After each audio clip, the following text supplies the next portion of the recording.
नमस्कार, मैं हूं समीर अब्बास। इंडिया टुनाइट में आपका स्वागत है। स्विस बैंक में काले धन के मामले में सरकार ने 3 लोगों का ब्यौरा सुप्रीम कोर्ट को दिया है। ये नाम बड़े नहीं है, लेकिन इस काले धन को वापस लाने की दिशा में एक सकारात्मक कदम के तौर पर इसे जरूर देखा जा सकता है। इन सब के बीच सवाल यह उठ रहा है कि देश की जनता की नामों में दिलचस्पी तो है, लेकिन वो ये भी जानना चाहती है कि पैसे आखिर कब आएंगे। क्या विदेश से पैसे लाना सही में काफी मुश्किल काम है? और क्या इन शुरुआती नामों का खुलासा कर बीजेपी सिर्फ अपने चुनावी वादे को पूरा करने की रस्म भर निभा रही है? और बुलेटिन में सबसे पहले आज की सबसे बड़ी खबर, टैक्स चोरी के लिए विदेशी बैंकों में किन भारतीयों का पैसा जमा है। यह हमेशा से रहस्य के 7 पर्दों में छुपा रहा, लेकिन देश की राजनीति में हमेशा छाए रहने वाले इस रहस्य पर से आज थोड़ा पर्दा उठा।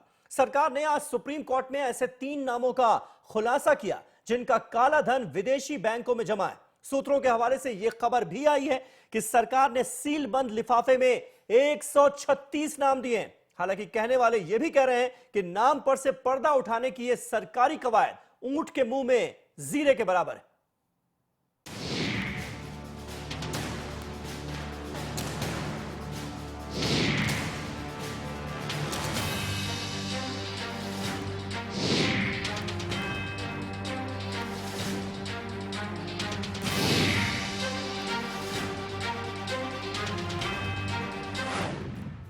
ये हैं वो 3 भारतीय नाम जो केंद्र सरकार की तरफ से सुप्रीम कोर्ट में काला धन मामले में पेश हलफनामे में सामने आए हैं। इनके खिलाफ विदेशी बैंकों में गुपचुप तरीके से पैसे रखने के मामले की जांच शुरू हो गई है। हम आपको संक्षेप में इन तीनों धन कुबेरों के बारे में बताते हैं। प्रदीप बर्मन डाबर इंडिया लिमिटेड के एग्जीक्यूटिव डायरेक्टर हैं। कई राष्ट्रीय अंतर्राष्ट्रीय कंपनियों के लिए काम कर चुके हैं। 1999 से 2000 तक दुबई में अल-खजा पीमेक्स के डायरेक्टर रह चुके हैं। बर्मन के पास काला धन होने से डाबर कंपनी ने इनकार कर दिया है।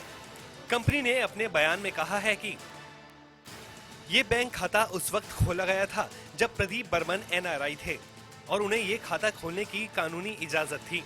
खाता खोलने के संबंध में सारे कानून पक्षों का ध्यान रखा गया है और उचित टैक्स भी चुकाया गया है। ये बेहद दुर्भाग्यपूर्ण है कि विदेश में अकाउंट रखने वाले हर शख्स को एक ही नजर से देखा जा रहा है। प्रदीप बर्मन फिलहाल डाबर में किसी पद पर नहीं है।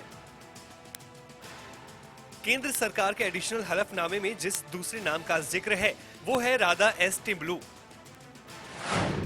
खनन व्यापारी हैं राधा एस टिम्बलू। 2009 और 10 में 20 करोड़ रुपए का टैक्स भरा था।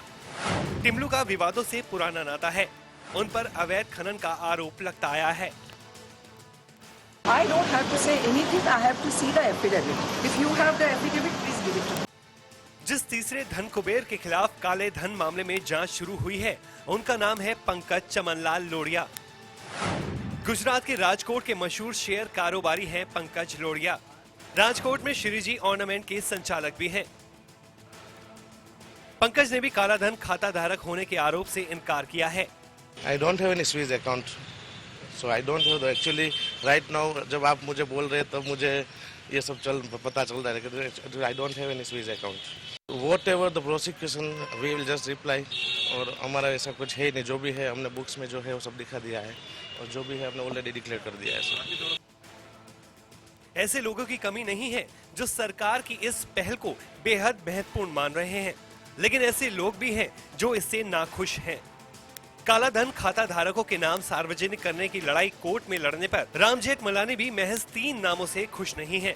उनका कहना है कि उन्हें उम्मीद है कि सुप्रीम कोर्ट इस मसले का बेहतर पोस्टमार्टम करेगा।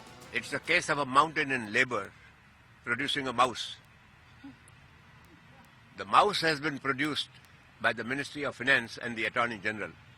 Go and ask them what they have to say about the mouse. केंद्र सरकार ने सीलबंद लिफाफे में विदेशी बैंकों में काला धन रखने वाले 136 लोगों के नाम की पहली लिस्ट सुप्रीम कोर्ट को सौंप दी है। केंद्र ने सुप्रीम कोर्ट से कहा है कि विदेश में काला धन जमा करने वालों के नाम छिपाने का उसका कोई इरादा नहीं है और बाहर के देशों से मिली सूचनाओं का ऐसे सभी मामलों से खुलासा किया जाएगा जहां टैक्स की चोरी साबित हुई है। विपक्षी दलों की ओर से लगातार बढ़ते दबाव के बाद आखिरकार केंद्र सरकार को काला धन रखने वालों के शुरुआती नाम सुप्रीम कोर्ट के सामने रखने पड़े हैं। ऐसे में अब यही उम्मीद है कि आने वाले दिनों में काला धन रखने वालों की फेहरिस्त में और भी कई सारे नाम शुमार हो सकते हैं। अभिनव उपाध्याय, भास्कर न्यूज, दिल्ली। तो कालाधन रखने वाले आरोपियों के नामों के खुलासे ने देश की राजनीति में हलचल मचा दी। इशारों इशारों में पार्टियां एक दूसरे पर निशाना साध रही हैं। बीजेपी कह रही है नाम बता देंगे तो शर्मिंदा होना पड़ेगा, तो कांग्रेस कह रही है बताओ तो सही, ब्लैकमेल ना करो। आज जिन नामों के खुलासे हुए उनमें किसी नेता या किसी पार्टी से जुड़ा कोई बड़ा नाम न होने पर भी कई लोगों ने ताज्जुब किया। सुब्रमण्यम स्वामी जैसे बीजेपी नेता तो खुद अपनी सरकार से ही पूछ रहे हैं कि सभी नाम आखिर क्यों नहीं बताए जा रहे। सरकार ने कुछ दिनों पहले ही कहा था कि दूसरे देशों से समझौतों की वजह से काला धन रखने वालों का नाम बता पाना मुश्किल होगा। इस पर कांग्रेस समेत कईयों ने सवाल उठाए। इस पर वित्त मंत्री अरुण जेटली ने कहा था कि काला धन रखने वाले खाता धारकों के नाम को सार्वजनिक किया जाएगा। इन नामों की वजह से कांग्रेस को कुछ शर्मिंदगी झेलनी पड़ेगी। इस पर कांग्रेस ने कहा था कि सरकार उसे ब्लैकमेल न करे। जो नाम उजागर हुए उनमें किसी कांग्रेस के नेता का नाम न होने से सुब्रमण्यम स्वामी जैसे बीजेपी नेताओं को निराशा हुई है।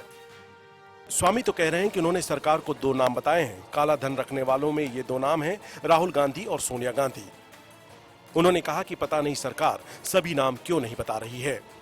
अब सरकार की मंशा क्या है और क्यों कर रहे हैं मैं नहीं जानता, हमसे तो नहीं कहा गया है। लेकिन मैं समझता हूं कि अनिवार्य है कि सारे लिस्ट को एक साथ रिलीज करना चाहिए। हमारे सामने 2 चीजें हैं, एक काले धन वालों का नाम, एक काम उनसे काला धन वसूल करना।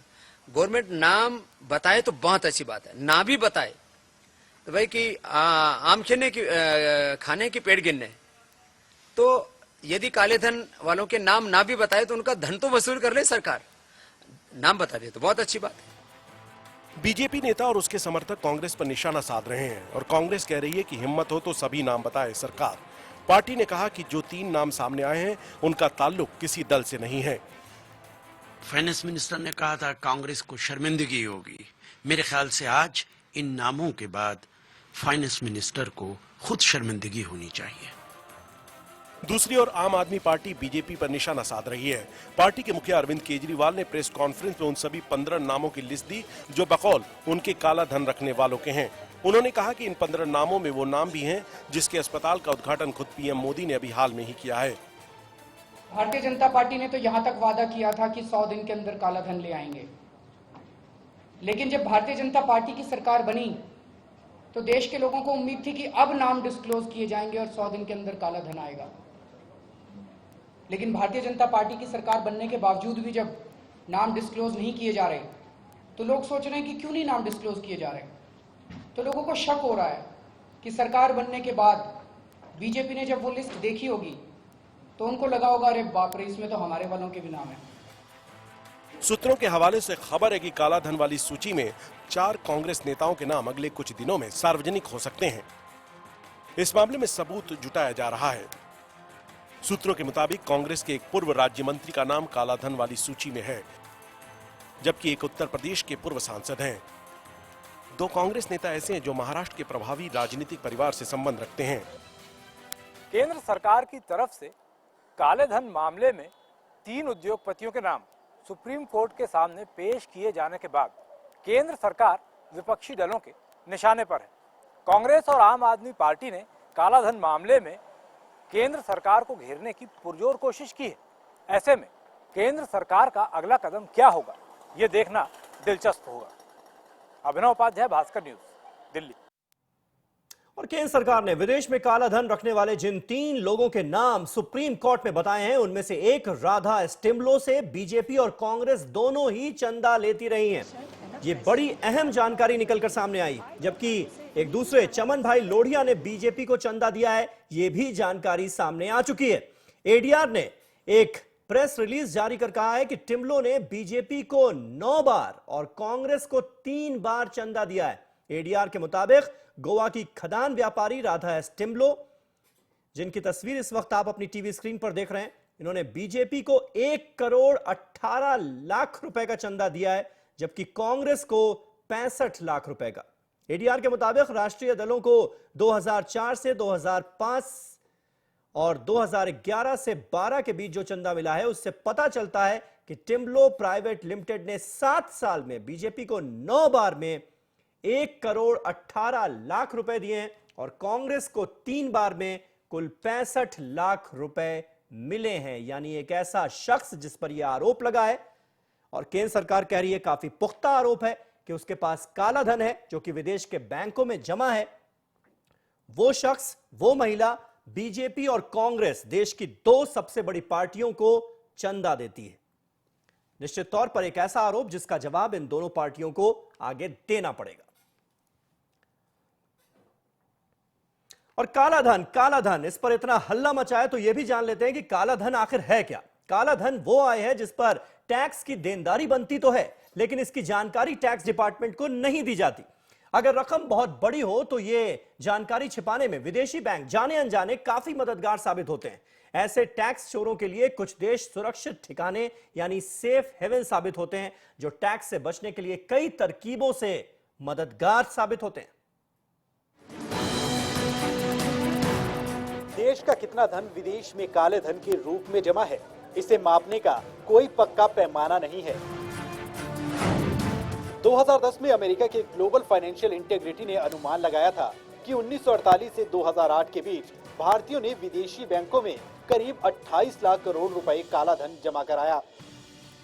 Illicit financial flows from developing countries की रिपोर्ट के मुताबिक अकेले साल 2011 में ही 5 लाख करोड़ रुपए से ज्यादा काला धन भारतीयों ने विदेशी बैंकों में जमा कराया।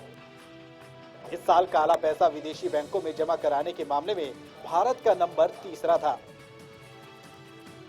सवाल यह है कि कैसे पहुंचता है काला धन विदेशी बैंकों में।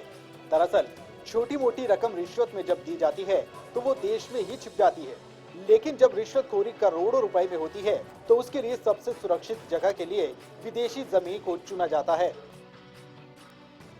करोड़ों रुपए के लेन देन में हवाला एजेंटों का सहारा लिया जाता है। अधिकारी या नेता खुद अपने हाथ में पैसा न लेकर हवाला एजेंटों के जरिए लेन देन कराते हैं और यही हवाला एजेंट संबंधित अधिकारी या नेता के स्विस बैंक या किसी अन्य देश के खाते में जमा करा देते हैं। हवाला एजेंटों को फॉरेन एक्सचेंज रेगुलेटर्स एक्ट का जो डर था वो भी खत्म हो गया है। सरकार अंतर्राष्ट्रीय कारोबार को बढ़ावा देने के नाम पर इस कानून की जगह फॉरेन एक्सचेंज मेंटेनेंस एक्ट लेकर आई है। इस कानून के तहत सिर्फ जुर्माना वसूला जाता है। कई देश ऐसे हैं जो टैक्स चोरों के सेफ हेवन बन गए हैं। टैक्स हेवन उन देशों को कहा जाता है जहां टैक्स संबंधी लचीले कानून की वजह से दूसरे देश के लोग अपना काला धन रखते हैं। बात जब सेफ हेवन की आती है तो सबसे पहले स्विट्जरलैंड के बैंकों का नाम आता है। ऐसा माना जाता है कि दुनिया भर के अमीरों की काली कमाई स्विट्जरलैंड के बैंकों में सबसे ज्यादा सुरक्षित है। वो अब उनके लिए ऐसे खाते लाया है जिनमें सोने की छड़ें और ऊंची कीमत वाले स्विस फ्रैंक वाले नोट रखे जा सकते हैं। स्विट्जरलैंड के अलावा Austria, Mauritius, Singapore, British virgin island, Monaco, America की डेलवेयर और नेवेदा जैसे राज्य टैक्स चोरों के लिए सेफ हेवन माने जाते हैं। Bureau report, Bhaskar news. और अब बात करते हैं बीजेपी की, जिसके दोनों हाथों में लड्डू ही लड्डू नजर आ रहे हैं। महाराष्ट्र में बीजेपी की मंगल है, बीजेपी की निकल पड़ी है। एक तरफ जहां एनसीपी ने बीजेपी सरकार को बाहर से समर्थन देने का ऐलान कर दिया है, वहीं थक हारकर शिवसेना ने भी बीजेपी सरकार को समर्थन देने का मन बना लिया है। आज के सामना में शिवसेना ने यहां तक कह दिया कि मुख्यमंत्री कोई भी हो, एक महाराष्ट्र के लिए शिवसेना बीजेपी सरकार को समर्थन देगी।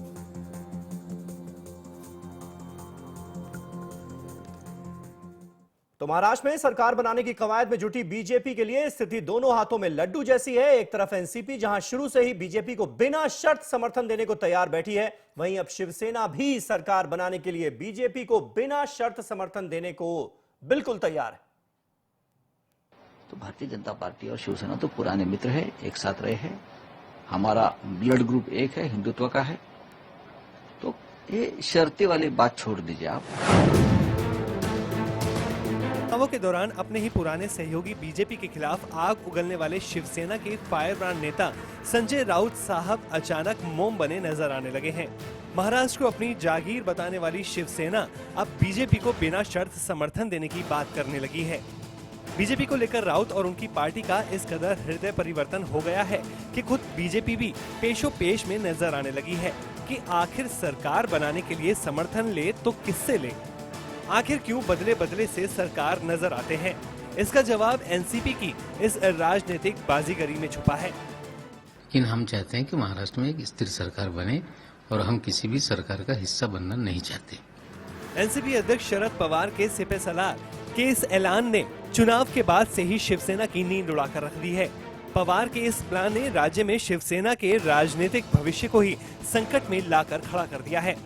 अब शिवसेना मरता क्या न करता की तर्ज पर समर्थन का टोकरा लेकर बीजेपी की मंजूरी का इंतजार कर रही है। अब ये बीजेपी पर निर्भर है कि वो शिवसेना की इस पहल का क्या जवाब देती है। वैसे बीजेपी ने अब तक अपने पत्ते नहीं खोले हैं। महाराष्ट्र विधानसभा में कुल 288 सीटें हैं। बहुमत का आंकड़ा 144 है। महाराष्ट्र के लिए पर्यवेक्षक नियुक्ति किए गए राजनाथ सिंह के आज मुंबई पहुंचने की उम्मीद है। उनकी मौजूदगी महाराष्ट्र का विधायक दल कल अपने नेता का चुनाव करेगा।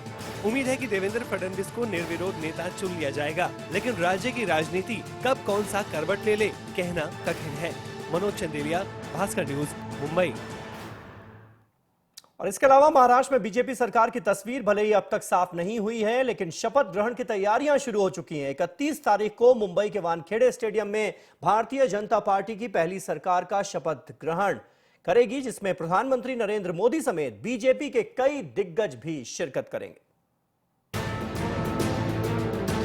मुंबई के इस ऐतिहासिक वानखेड़े स्टेडियम में पुलिस कर्मियों की ये चहल पहल दरअसल उस कवायद की तैयारियों का हिस्सा है जिसकी इबारत बीजेपी आगामी 31 अक्टूबर को महाराष्ट्र के राजनीतिक पटल पर लिखने जा रही है।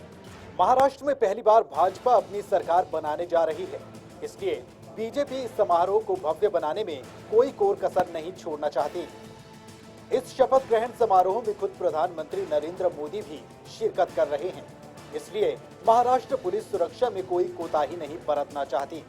स्वेरिंग इन सेरेमनी के लिए जो भी प्रावधान किए जा रहे हैं उसके बारे में हमारी प्रोटोकॉल डिपार्टमेंट और हम लोग उसमें बातचीत कर रहे हैं। इस समारोह में मोदी के साथ अमित शाह, राजनाथ सिंह समेत भाजपा के सभी दिग्गज नेता मौजूद होंगे। साथ ही भाजपा शासित राज्य के कई मुख्यमंत्री भी यहां नजर आएंगे। शपथ ग्रहण समारोह के मद्देनजर मुंबई पुलिस ने भी कमर कस ली है और वानखेड़े के आसपास सुरक्षा के कड़े इंतजाम किए जा रहे हैं। मुंबई पुलिस समेत भाजपा के सांसद किरीट सोमैया भी इंतजामों का जायजा लेने पहुंचे। किस तरह की तैयारी की जा रही है? अब देख रहे हो ये वानखेड़े स्टेडियम में क्रिकेट के नए नए इतिहास बने हैं।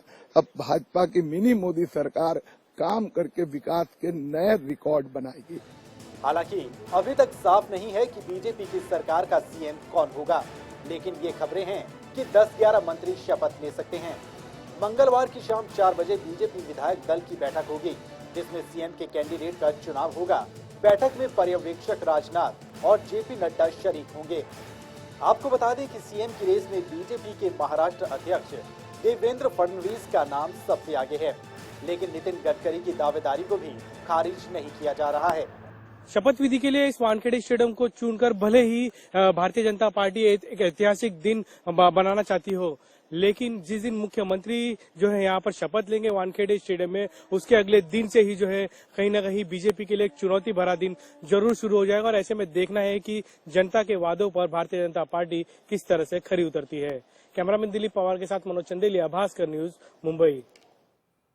तो बिना ब्रेक के इस बुलेटिन में खबरों का सिलसिला लगातार जारी है और अब बात करते हैं डॉन के डर की। दाऊद इब्राहिम को पकड़ने की कवायद तेज हो चुकी है। भारत अमेरिका के संयुक्त ऑपरेशन से डॉन डर गया है। आईएसआई ने डॉन का ठिकाना बदल दिया है। दाऊद ने अपना नया ठिकाना पाक अफगान सरहद पर बनाया है, ऐसी खबरें। देखिए डॉन के डर पर हमारी एक्सक्लूसिव रिपोर्ट।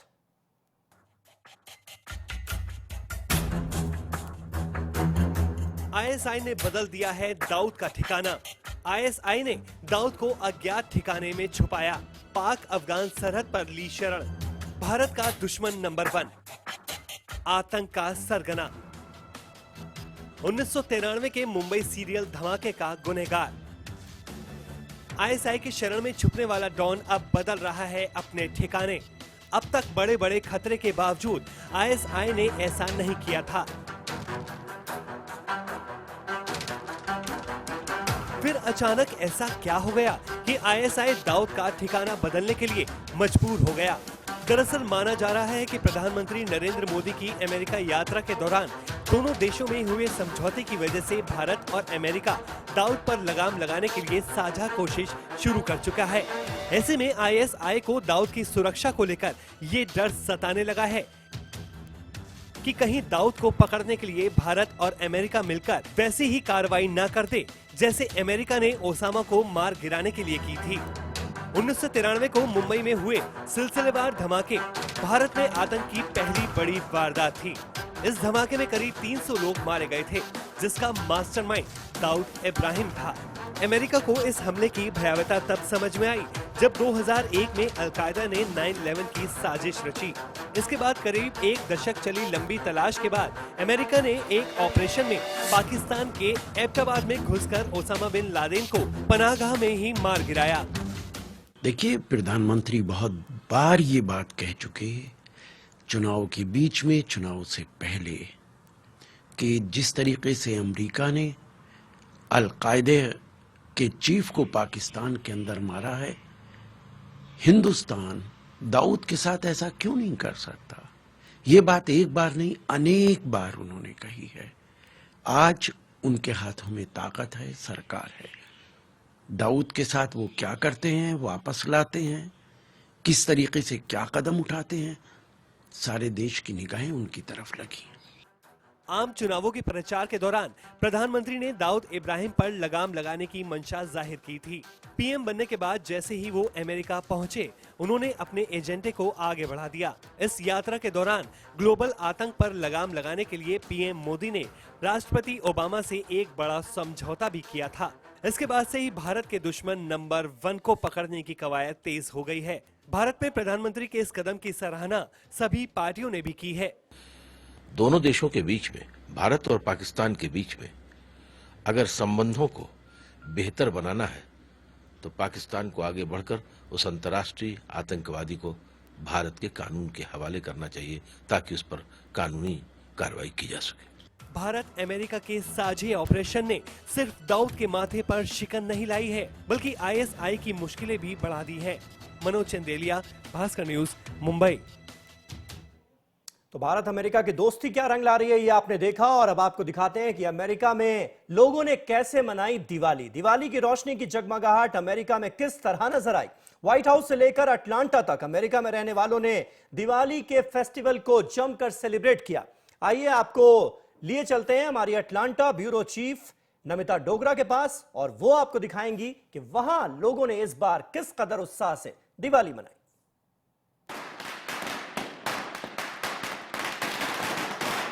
दिवाली के शुभ अवसर पर हम आए हैं एक हिंदू टेंपल पर ये देखने के लिए कि भारत के बाहर भारतीय किस तरह से दिवाली मनाते हैं।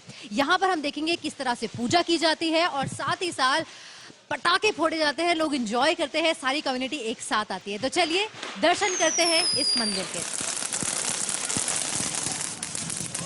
दिवाली ही भारत वर्ष का एक ऐसा त्योहार है जो पूरे देश में मनाया जाता है, चाहे वो साउथ इंडिया हो, पंजाब हो, बंगाल हो या फिर गुजरात। और देश ही क्यों, विदेश में रहने वाले भारतीय भी अपने इस त्योहार को मनाने में पीछे नहीं हैं। वो इस दिन पर इकट्ठा होकर मिलजुल कर ये त्योहार मनाते हैं। ये नजारा है अमेरिका शहर एटलांटा के बैप्स मंदिर का। जितना खूबसूरत ये मंदिर है, उतनी ही खूबसूरती से यहाँ हर साल दिवाली मनाई जाती है। हिंदुस्तानी सुबह से यहाँ इकट्ठा होना शुरू हो जाते हैं, पहले पूजा के लिए और फिर मच अवेटेड फायरवर्क्स के लिए।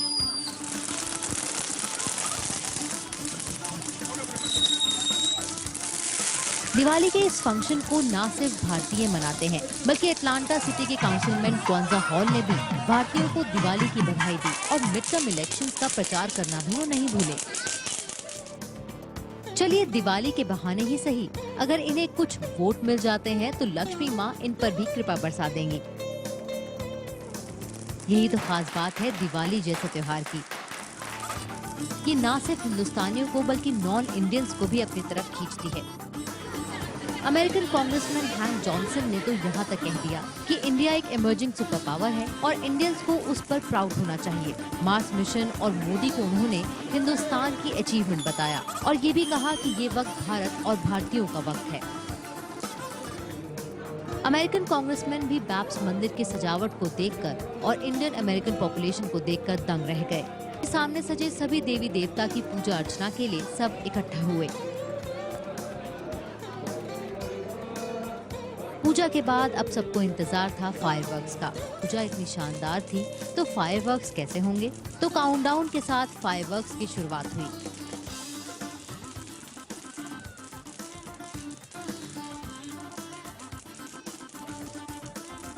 ये नजारा देखते ही बनता था। सबने ये फायरवर्क्स खूब एंजॉय किए। साउंड, लाइट्स और फायरवर्क्स का ये कॉम्बिनेशन अनूठा था, मानो शरीर के सारे सेंसेस बस एक जगह आकर थम गए हों।